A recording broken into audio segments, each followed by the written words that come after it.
छत्तीसगढ़ के बेमेतरा जिले का बीरनपुर कांड आज भी हर किसी के जेहन में होगा। 3 साल पहले मौजूदा साजा विधायक ईश्वर साहू के बेटे भुवनेश्वर की जघन्य हत्या कर दी गई थी, जिसके बाद बीरनपुर सहित पूरा इलाका कई दिनों तक तनाव में रहा। आशंकाओं के चलते पूरा गांव छावनी में तब्दील हो चुका था। इससे पहले 2 और हत्या हुई, यानी 3 दिनों के भीतर कुल 3 हत्याओं ने इलाके में सांप्रदायिक दंगा भड़का दिया था।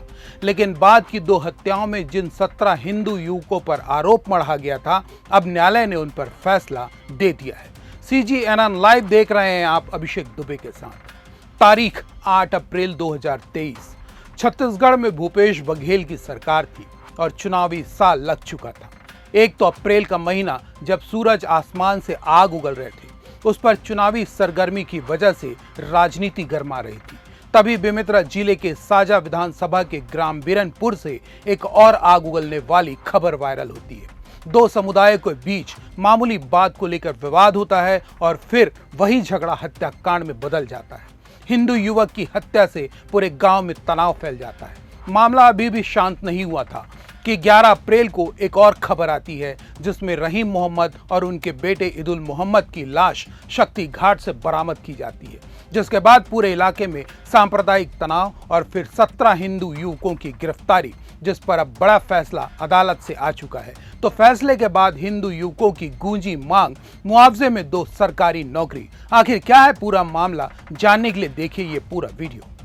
बीरनपुर कांड कोई साधारण घटना नहीं थी, बल्कि यह सांप्रदायिक माहौल बिगाड़ने वाली एक ऐसी वारदात थी जिसने छत्तीसगढ़ की सियासी फिजा को बदल कर रख दिया। एक साधारण से गरीब किसान को विधानसभा की दहलीज पार करा दिया। एक होनहार युवा को मौत की नींद सुला दिया। कट्टरपंथ का नया चेहरा दिखाया तो 17 युवाओं को सलाखों के पीछे पहुंचा दिया। उन युवाओं के सपनों पर अपराध की कालीख लगा दिया। गांव की आपसी सद्भावना पर उस कांड ने हमेशा के लिए 2 फाड़ कर दिया।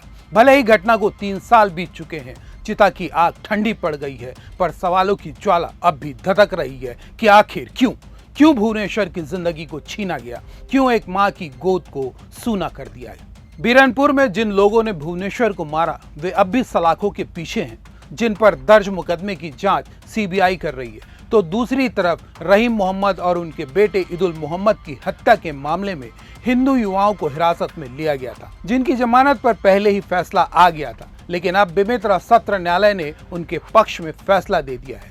कोर्ट के मुताबिक इस मामले में कुल 52 गवाहों के बयान दर्ज किए गए, लेकिन स्वतंत्र गवाहों ने अभियोजन का समर्थन नहीं किया और आरोपियों के खिलाफ ऐसे पुख्ता साक्ष्य सामने नहीं आए जिनके आधार पर दोष सिद्ध किया जा सके। करीब 3 साल चली सुनवाई के बाद बरी हुए युवाओं ने सरकार से मुआवजे के रूप में सरकारी नौकरी की मांग की है।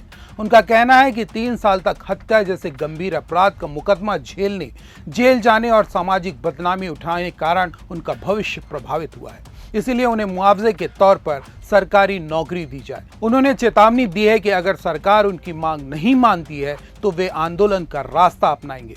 इधर रहीम ईदुल हत्याकांड में 17 आरोपियों के दोषमुक्त हो जाने के बाद बीरनपुर हिंसा से जुड़े दोनों मामलों की जांच और न्यायिक प्रक्रिया को लेकर गांव और राजनीतिक हलकों में अलग अलग तरह की प्रतिक्रियाएं सामने आ रही हैं। इस पूरे मसले को लेकर आप अपनी प्रतिक्रियाएं कमेंट बॉक्स पर दीजिएगा और चैनल को सब्सक्राइब करना मत भूलिएगा। नमस्कार।